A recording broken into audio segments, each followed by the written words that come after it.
नरेंद्र मोदी सरकार अभी पानी रोकने के किसी भी तरह से स्थिति में है। आशंका ये जताई जा रही है कि जब दोनों भारत पाकिस्तान के बीच जब ये विवाद बढ़ेगा पानी को लेकर, तो चाइना बीच में इसलिए पार्टी बन सकता है कि चाइना ऑलरेडी अब इसमें पैसे इन्वेस्ट कर चुका है। एक स्टेक होल्डर वो भी हो चुका है। सिंधु जो है ओरिजिनेट कहाँ से हो रहा है? सिंधु ओरिजिनेट तो तिब्बत से ही होता है।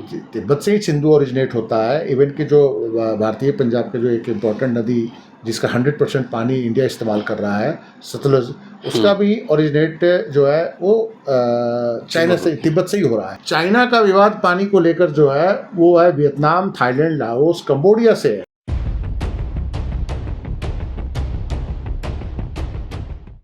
पहलगांव की त्रासदी, टेरर अटैक, कई तरह के विमर्श को उसने जन्म दिया है।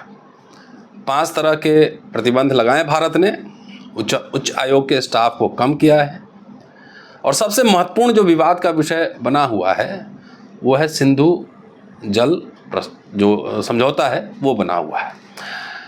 और गोदी मीडिया जिस तरह से दिखा रहा है, थंबनेल लगा रहा है, फोटो लगा रहा है कि पाकिस्तान बूंद बूंद के लिए तड़प रहा है। हमने संजीव जी से बात की थी, उन्होंने पिछले एपिसोड में कहा था कि कम से कम अगर डैम बनाएंगे भी तो 20 बरस लगेंगे और अरबों रुपया का एक्सपेंडिचर होगा। अभी से अगर बनाना शुरू करें तो 20 साल लगेंगे, अरबों रुपया का खर्च होगा। पाकिस्तान ने उधर एयर स्पेस बंद कर दिया है, जाहिर है अभी से ही भारत का नुकसान होना शुरू हो गया है। जल कहीं रुका नहीं, जल जैसे चल रहा है वो इसे बह ही रहा है।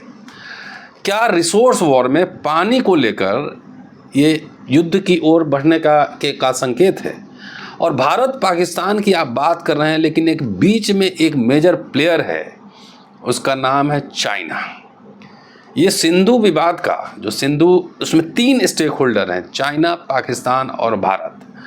अभी हम लोग जितना बात कर रहे हैं, देख रहे हैं सोशल मीडिया रिपोर्ट्स, लद्दाख में 4000 किलोमीटर चाइना अंदर घुस चुका है, भारत की तरफ से कोई कार्रवाई नहीं हो रही है।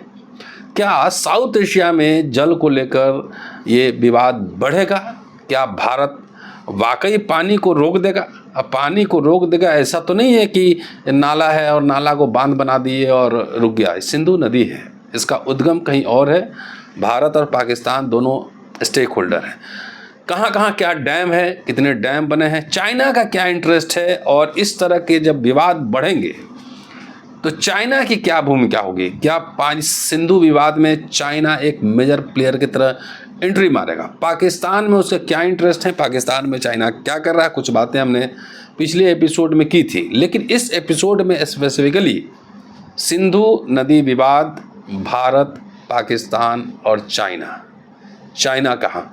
क्या भारत सिंधु को लेकर पाकिस्तान से युद्ध करने की स्थिति में है? अगर करेगा तो फिर चाइना का उसमें क्या स्टॉक है, चाइना स्टेक है, चाइना क्या रुख लेगा? ये तमाम पहलू को इस एपिसोड में हम समझने की कोशिश करते हैं। संजीव पांडे साहब अम्बेडकरनामा में हमारे साथ हैं, पूरी तैयारी के साथ है, पॉलिटिकल एनालिस्ट हैं, जर्नलिस्ट हैं, लेखक हैं, और साउथ एशिया के पॉलिटिक्स पे इनकी किताब भी आ चुकी है और किताब आने वाली भी है।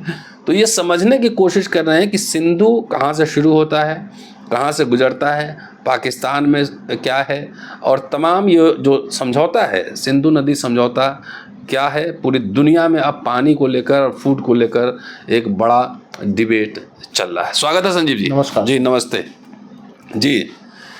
देखिए, जब किसी भी टेंशन, टकराव और युद्ध की बात अगर आप देखेंगे 20वीं शताब्दी में जब युद्ध के जो कारण थे तो उसमें एक बहुत बड़ा कारण एनर्जी था। एनर्जी, हाँ, तेल के जो कुएं थे जो वेस्ट एशिया में मिला था, तो उसके कारण भी फिर और तमाम जो मतलब कि उसके बाद जो सेकंड वर्ल्ड वार हुआ उसमें सी रूट्स एक बहुत बड़ा काउस था। उस पर कंट्रोल कैसे किया जाए, तो उस पर बड़े बड़े पावर बढ़ गए थे।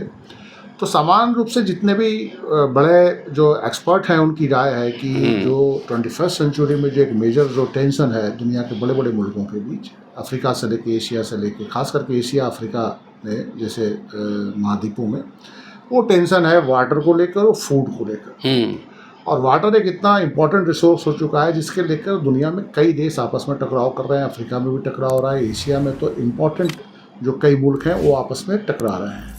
और जब भी कश्मीर को लेकर जब बात होती है, कश्मीर के इश्यूज़ पे जब भी बात होती है, तो पाकिस्तान लगातार कश्मीर के साथ साथ ये लगातार कहता है कि भारत जो है हमारा पानी कभी भी रोक सकता है, और पाकिस्तान को रेगिस्तान बनाने की योजना भारत बना रहा है। और आज से नहीं, पिछले 40 साल से पाकिस्तान इस इशू को उठाता रहा है। सिंधु वाटर जो है, सिंधु वाटर और ये जो 6 नदियां हैं, इसको लेकर शुरू से ही जो शुरुआत में विवाद भी जो हुआ और इंडस वाटर ट्रीटी हुआ, उसके बेस में भी यही था कि भारत का दावा जो था वो राजस्थान के रेगिस्तान, हरियाणा के कुछ बेल्ट को लेकर था कि हमें इसके लिए ज़्यादा पाना चाहिए। उसके बाद दोनों के मुल्कों के बीच विवाद हुआ, फिर वर्ल्ड बैंक बीच में आया, मध्यस्थ बना और इंडस वाटर ट्रीटी हुई।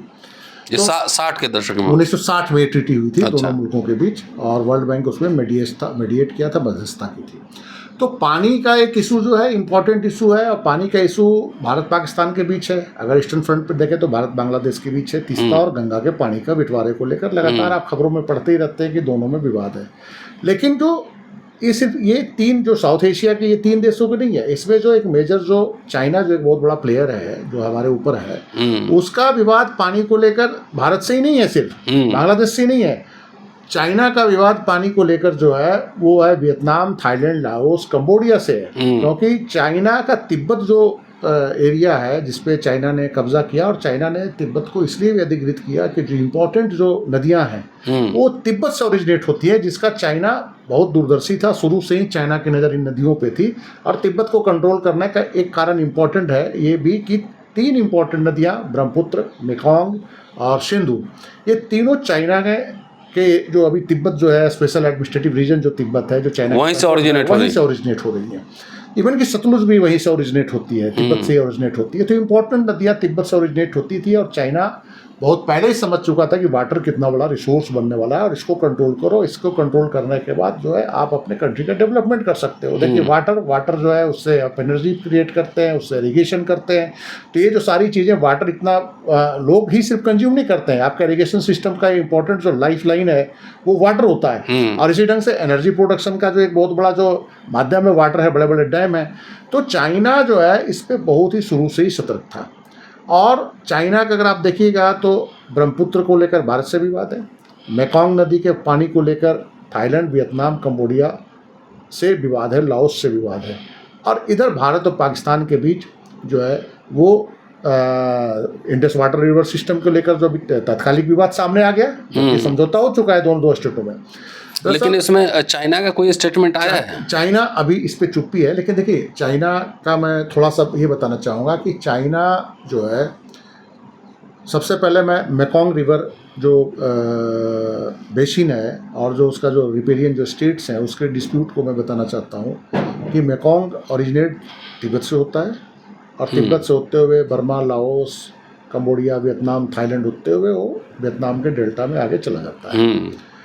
आप ये देखिए कि चाइना ने इस नदी के पानी को लेकर एक जो बाकी के जो रिपेरियन स्टेट्स जो हैं, रिपेरियन देश जो हैं जिनकी हिस्सेदारी है, जहाँ से नदियाँ बसती है, रिपेरियन स्टेट इसको बोलते हैं, जहाँ से नदियाँ बहती हैं, उसको लेकर कोई चाइना ने किसी समझौता नहीं किया। बाकी के जो मुल्क हैं उन्होंने आपस में समझौता 1995 में किया कि जो हमारे इलाके से जो मेकॉन्ग दिखता है उसके पानी का बेहतर इस्तेमाल कैसे हो, इकोलॉजी को कैसे बचाया जाए, उसको लेकर मेकॉन्ग रिवर कमीशन भी बना हुआ है, जिसमें पार्टनर थाईलैंड भी है, जिसमें पार्टनर लाओस भी है, वियतनाम भी है, कंबोडिया भी है। और ये उस एरिया में तो उन्होंने जो मेकॉन्ग गुजरता है उसका एक सिस्टम उन्होंने बना लिया कि पानी का कैसे बंटवारा होगा, हमारे एरिया में जो पानी आ रहा है उसका बेहतर इस्तेमाल कैसे हो, कोई भी देश इसके कारण परेशान ना हो।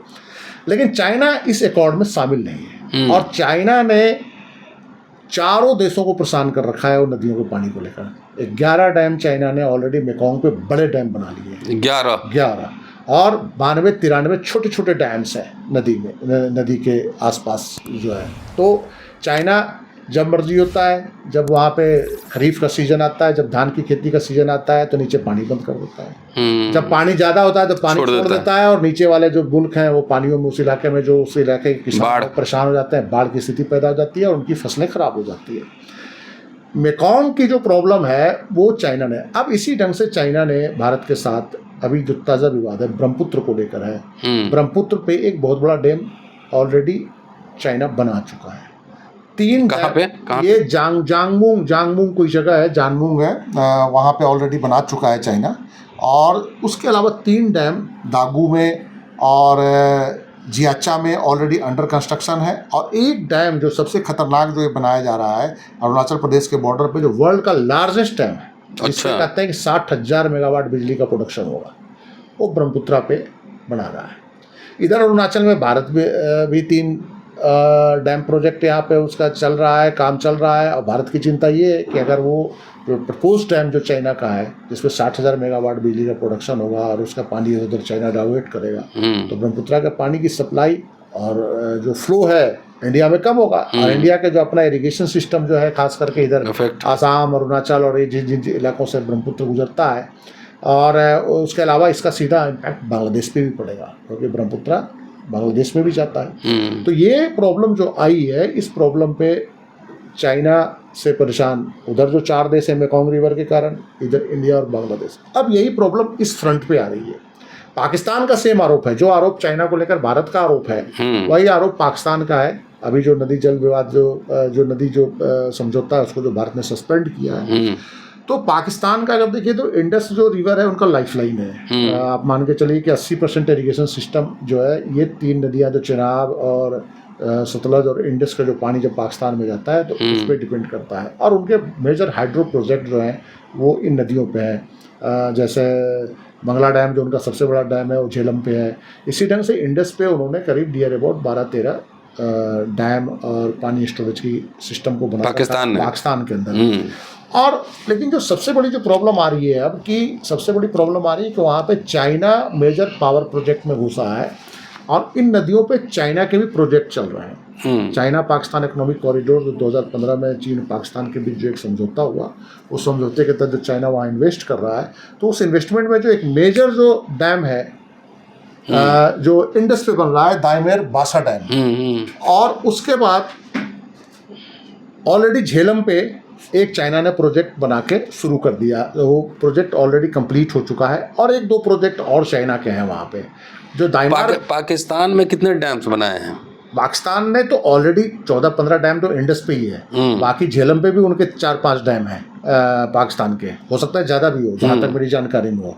तो ये जो 2 इंपॉर्टेंट नदियाँ, उन पर ऑलरेडी इरिगेशन सिस्टम के साथ साथ हाइड्रो पावर प्रोजेक्ट्स पाकिस्तान के हैं। लेकिन जो चाइना ने जो नए प्रोजेक्ट्स पाकिस्तान के साथ जो वहाँ ज्वाइंटली शुरू किए हैं, जैसे झेलम पे एक शुरू किया है प्रोजेक्ट, और एक जो है दाइमार बासा प्रोजेक्ट जो है, झेलम पे प्रोजेक्ट तो स्टार्ट हो चुका है, उसमें तो बिजली प्रोडक्शन शायद उनका कंप्लीट भी हो चुका है प्रोजेक्ट का काम, और उस पर शायद बिजली प्रोडक्शन शुरू भी हो गया है। लेकिन दाइमार बासा डैम जो है कोहिस्तान के पास जो है इंडस पे, उसका कंस्ट्रक्शन जारी है। लोकल लोग उसका विरोध भी कर रहे हैं। वो 1-2 बार वहाँ पे ब्लास्ट भी हुआ, कुछ चाइनीज इंजीनियर भी मारे गए उस ब्लास्ट में। लोकल खैबर पख्तूनख्वा और वो क्या कहा जाता है, गिलगित बल्तिस्तान के बीच के एरिया में, कोहिस्तान इलाका में वो डैम बनाया जा रहा है। तो चाइना ऑलरेडी वहाँ पे डैम के प्रोजेक्ट में इन्वेस्ट कर चुका है। तो ऐसे में एक डिस्कशन ये हो रहा है कि जो इंडिया ने जो ये कदम जो उठाया है, तो उसका रिएक्शन चाइना कैसे देगा। हालांकि सिंधु जो है ओरिजिनेट कहाँ से हो रहा है? सिंधु ओरिजिनेट तो तिब्बत से ही होता है, तिब्बत से ही सिंधु ओरिजिनेट होता है। इवन कि जो भारतीय पंजाब के जो एक इम्पॉर्टेंट नदी जिसका 100% पानी इंडिया इस्तेमाल कर रहा है, सतलुज, उसका भी ओरिजिनेट जो है वो चाइना से, तिब्बत से ही हो रहा है। तो वो ओरिजिनेट तो वहीं से हो रहे हैं ये जो इम्पोर्टेंट नदियाँ जो हैं। लेकिन चाइना यहाँ पे इंडस को लेकर कभी भी चाइना ने कोई बहुत ज़्यादा कन्फ्रंटेशन भारत के साथ इंडस रिवर जो नहीं किया, पाकिस्तान से ज़्यादा। ये नदियों का जो विवाद है भारत का पाकिस्तान से ज़्यादा है। भारत का जो चाइना के साथ विवाद है, वो मेजर विवाद जो है ब्रह्मपुत्र के पानी को लेकर है, और दोनों के बीच कोई एग्रीमेंट नहीं है। कभी कभी चाइना वाटर शेयरिंग भी नहीं करता। वाटर शेयरिंग का जो डाटा है वो भी बताने को चाइना तैयार नहीं होता है। पीछे फिर शायद राजी हो गए थे कि हाँ हम बताएंगे। भारत टाइम टू टाइम, जैसे कभी कभी क्या होता है कि चाइना ज़्यादा पानी छोड़ देता है, तो आप देखते होंगे आसाम के एरिया में बाढ़ आ जाता है, बांग्लादेश के एरिया में बाढ़ आ जाता है। तो इसके पीछे कहीं ना कहीं ये जो पूरा का पूरा जो चाइना का जो ये है कि जब पानी की ज़रूरत होती है गर्मी के सीज़न में, तो पानी रोक लेना, जब पानी ज़्यादा हो गया तो पानी छोड़ देना।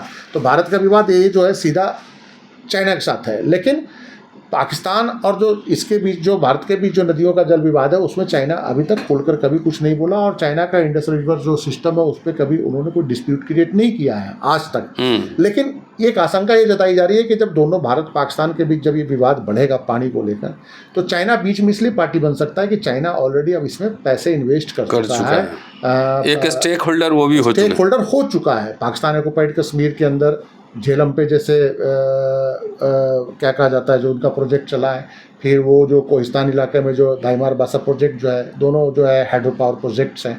तो इन प्रोजेक्टों में अगर उनको कोई दिक्कत आएगी तो कहीं ना कहीं वो बीच में आने की कोशिश करेंगे, हालांकि अभी अलर्ट है। तो ये जो आप ये मान के चलिए कि जो साउथ एशिया में और जो साउथ ईस्ट एशिया के कई देशों के बीच एक रिसोर्स वार चल रहा है, जो डिस्कशन का विषय नहीं बनता, एक बहुत बड़ा गंभीर विषय है, वो है पानी का रिसोर्स वार। और बहुत सारे जो विवाद आपको जो सामने दिख रहे हैं, तो उसके पीछे एक बहुत बड़ा कारण पानी है। पाकिस्तान के लिए कश्मीर इसलिए भी इम्पोर्टेंट है कि कश्मीर से वो तीनों नदियों का बहाव है, और तीनों नदियां जो है वो जो पूरा कश्मीर का इलाका वो वाला एरिया भारत के कब्जे में है। भारत, और ये पाकिस्तान को हमेशा लगता है, शुरू से जो असीम मुनीर ने जो भाषण दिया और जो लगातार कश्मीर की बात करी, वो इसलिए नहीं करता असीम मुनीर की, वो अभी कश्मीरी जनता के लिए उनको बहुत बड़ा प्रेम हो चुका है। कश्मीरी जनता के लिए इसलिए उनके बहुत बड़ा प्रेम नहीं है कि भारत अधिकृत कश्मीर और पाकिस्तान अधिकृत कश्मीर के अगर डेवलपमेंट का अगर जो कोई भी पूरी दुनिया जब देखती है तो कहती है ज़मीन आसमान का फ़र्क है। उस एरिया में उन्होंने कोई डेवलपमेंट नहीं किया है, और भारतीय एरिया में डेवलपमेंट कश्मीर के अंदर हुआ है पिछले 70 सालों में।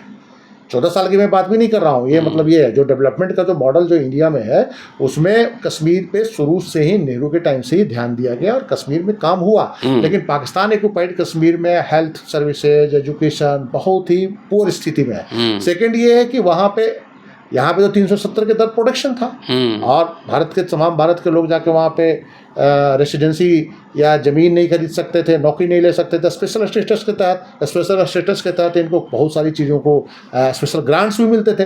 पाकिस्तान के अंदर जो कश्मीर का स्पेशल स्टेटस उनका कभी नहीं रहा। वो कहने को था कि अलग उनका प्रधानमंत्री है, अलग उनका सुप्रीम कोर्ट है, अलग उनका हाई कोर्ट है, ऐसा वो उनके कागजों में है। लेकिन बेसिकली कश्मीर को कंट्रोल करता है वो एक स्पेशल जो पाकिस्तान का जो फेडरल मिनिस्ट्री के अंदर एक कश्मीर मामलों का, कश्मीर अफेयर्स का एक मिनिस्ट्री है।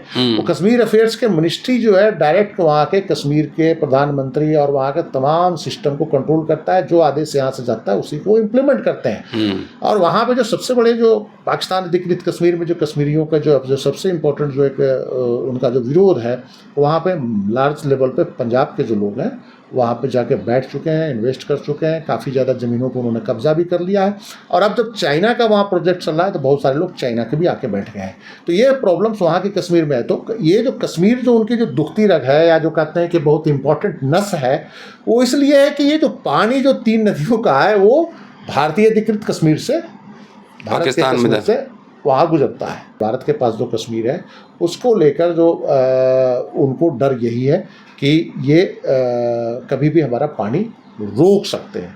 तो ये एक प्रॉब्लम, पानी का जो प्रॉब्लम है उसके पीछे जो है आप इसको बहुत हल्के में इसलिए नहीं ले सकते कि कभी भी दोनों मुल्कों के बीच ये बड़ा टेंशन का कारण बनेगा।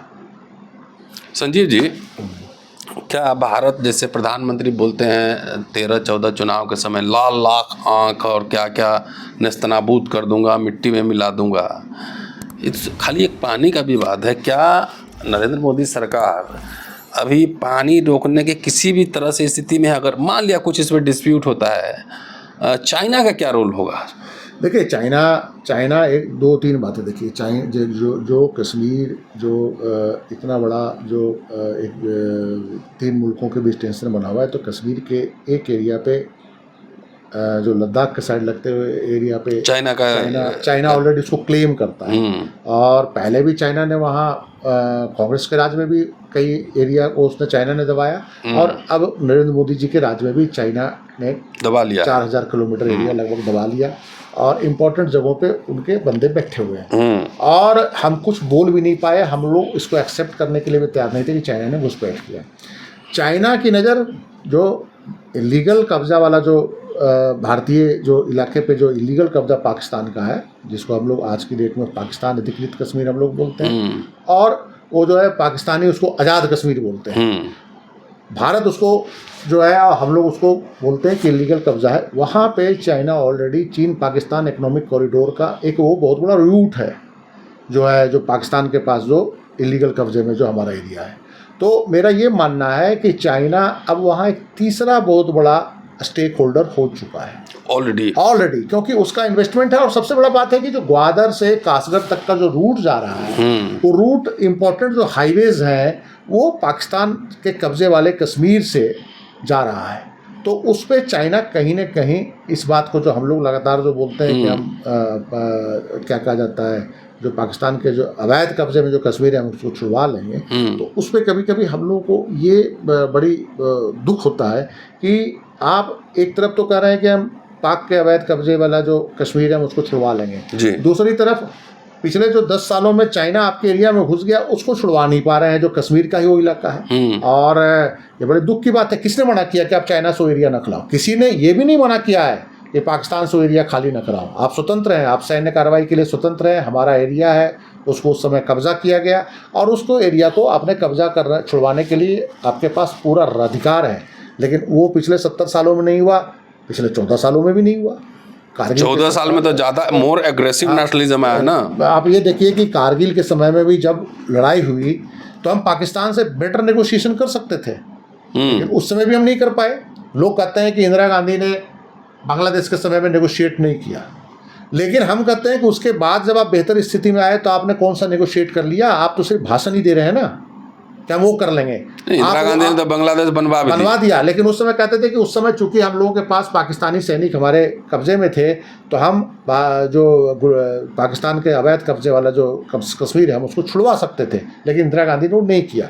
चलिए इंदिरा गांधी से गलती हो गई, हालांकि कुछ और कंपल्सन्स भी रहे होंगे, बहुत सारी दुनिया का प्रेशर भी था, अलग अलग तरह का प्रेशर था कि चलिए एक मुल्क बन गया, उस एरिया को तो आप छोड़िए, किसी भी देश के थोड़ा सा रिस्पेक्ट रहने दीजिए, बहुत सारे फैक्टर्स काम करने लगते हैं।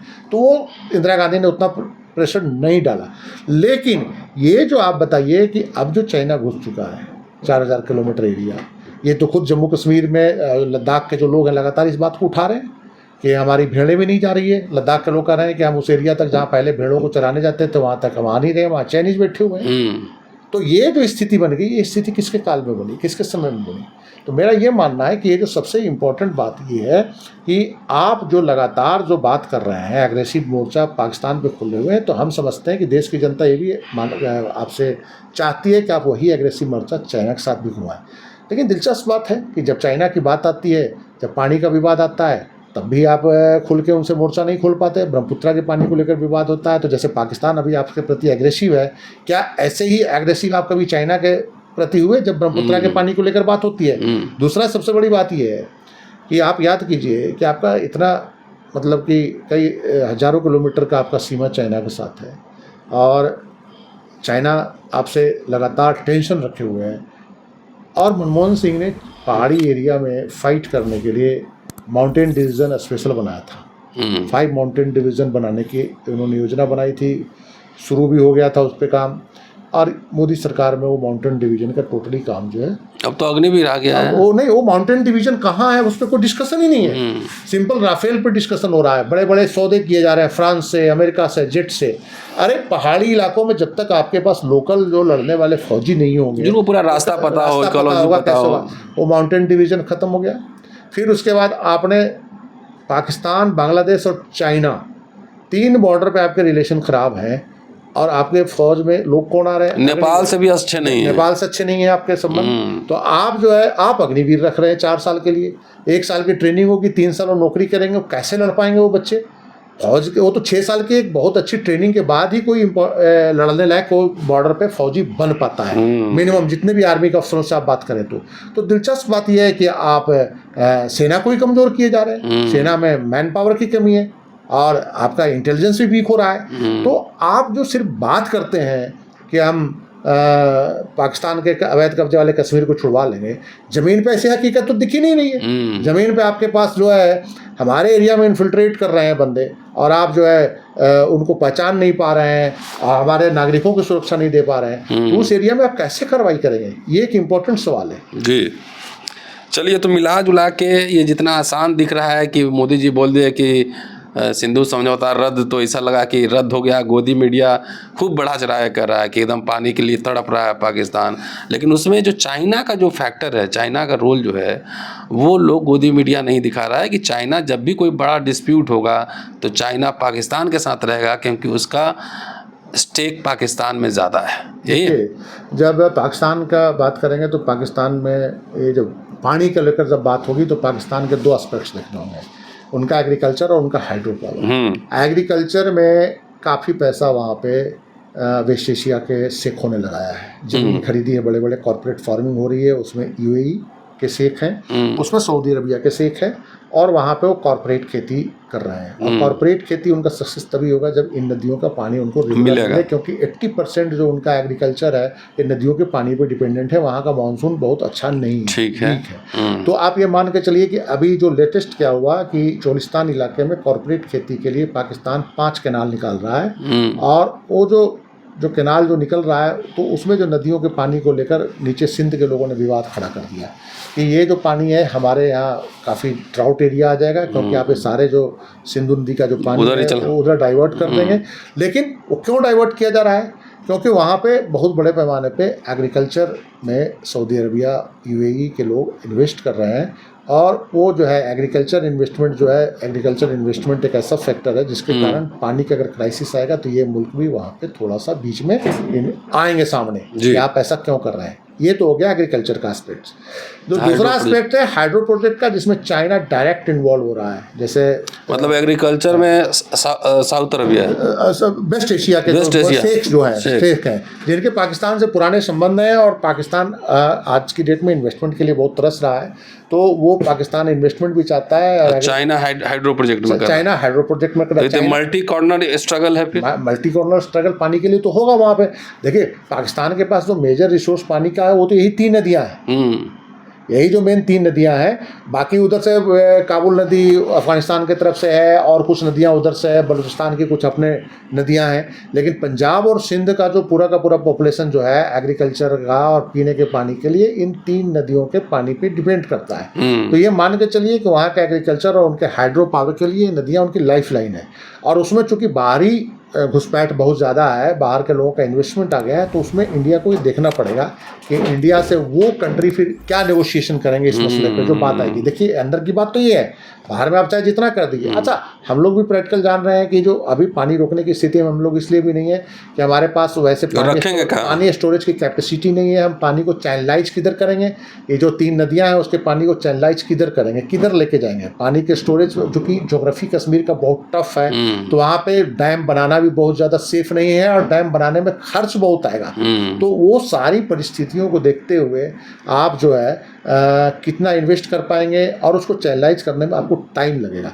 तो इसलिए इसको बहुत प्रैक्टिकल नहीं बोल सकते। हाँ, तत्कालिक एक इफेक्ट ये जरूर होगा इस सस्पेंस जो हुआ है सिंधु वाटर की, जो वर्तमान प्रोजेक्ट जो इंडिया के कश्मीर के अंदर जो पावर प्रोजेक्ट्स चल रहे हैं, अलग अलग नदियों पे, चेनाब पे, झेलम पे अलग अलग प्रोजेक्ट्स चल रहे हैं जिसमें हाइड्रो पावर प्रोजेक्ट्स हैं। तो time to time Indus water treaty के जो एक अरेंजमेंट है उसके तहत पाकिस्तान के एक्सपर्ट्स आते हैं और वो देखते हैं कि क्या भारत जो समझौता हुआ उसका पालन कर रहा है कि नहीं, उसका डिज़ाइन, उसकी टेक्निकलिटी, वाटर फ्लो कितना रोकेगा, कितना पाकिस्तान के अंदर जाएगा, कितना पानी भारत स्टोर करेगा या उसको रनिंग स्थिति में ही रखेगा, ये सारी चीज़ों का उनके टेक्निकल एक्सपर्ट आके स्टडी करते हैं और वो फिर चले जाते हैं। सेकंड ये है कि भारत के लिए कि वो जो है जो नदी जो है वो वाटर का जो फ्लो का एक डाटा ये शेयर करते हैं आपस में दोनों मुल्क का। वाटर कमीशन है, हाँ, जो इंडस वाटर कमीशन में बैठते हैं तो वाटर शेयर जो डाटा शेयर करते हैं, तो वो देखना होगा, वो भारत रोक देगा अभी वाटर से जो शेयर करने का डेटा वगैरह डाटा देना रोक देगा। वहाँ पे जो टेक्निकल एक्सपर्ट आते हैं उनको आने से रोक देगा। ये तो तात्कालिक होगा, लेकिन अगर हम ये सोच रहे हैं कि जो पानी का जो पूरा का पूरा हम डाइवर्ट कर देंगे या पानी उनकी तरफ सूख जाएगा, ये व्यवहारिक बात नहीं है। ये कागजों के लिए, टीवी डिबेट के लिए एक इम्पोर्टेंट बात हो सकती है, लेकिन ये व्यवहार में ऐसा अभी नहीं होगा, इसके लिए लंबा टाइम लगेगा। अब अगर इस तरह का ज़्यादा डिस्प्यूट हुआ तो इसमें चाइना एक पार्टी बन के सामने आएगा। और दूसरा, अभी भारत और बांग्लादेश के बीच रिलेशंस खराब हैं, तो बांग्लादेश भी इसमें एक पार्टी बन सकता है, क्योंकि बातिस्ता को लेकर और गंगा को लेकर आपका पानी को लेकर लंबे समय से कुछ ना कुछ नोक झोंक इनके बीच होता ही रहा है। तो मेरा मानना है कि ये जो रिसोर्स वार है, ये रिसोर्स वार सिर्फ कश्मीर का मसला नहीं है, मसला पानी का भी है, मान के चलिए। ठीक है, चलिए, बहुत शानदार बातचीत। ये पानी जब अपना विकराल रूप लेता है तो सैलाब बनता है, और जितना आसान आपको दिख रहा है और गोदी मीडिया दिखा रहा है व्यूज़ के लिए, एकदम पानी ऐसे दिखा रहा है, हाथ में लोटा लेके और मग लेके और प्लेट लेके खड़ा है पाकिस्तान, तो वैसी बात नहीं है। बड़ा ही कठिन डगर है, और खाली जो पॉपुलिज्म में मत फंसिए, जो ऐतिहासिक तथ्य हैं उस पर ज़रूर चर्चा होती रहनी चाहिए। शुक्रिया, देखते रहिए अम्बेडकर नामा। शुक्रिया संजीव जी। नमस्कार। पाकिस्तान अभी आपके प्रति एग्रेसिव है, क्या ऐसे ही एग्रेसिव आप कभी चाइना के प्रति हुए जब ब्रह्मपुत्रा के पानी को लेकर बात होती है?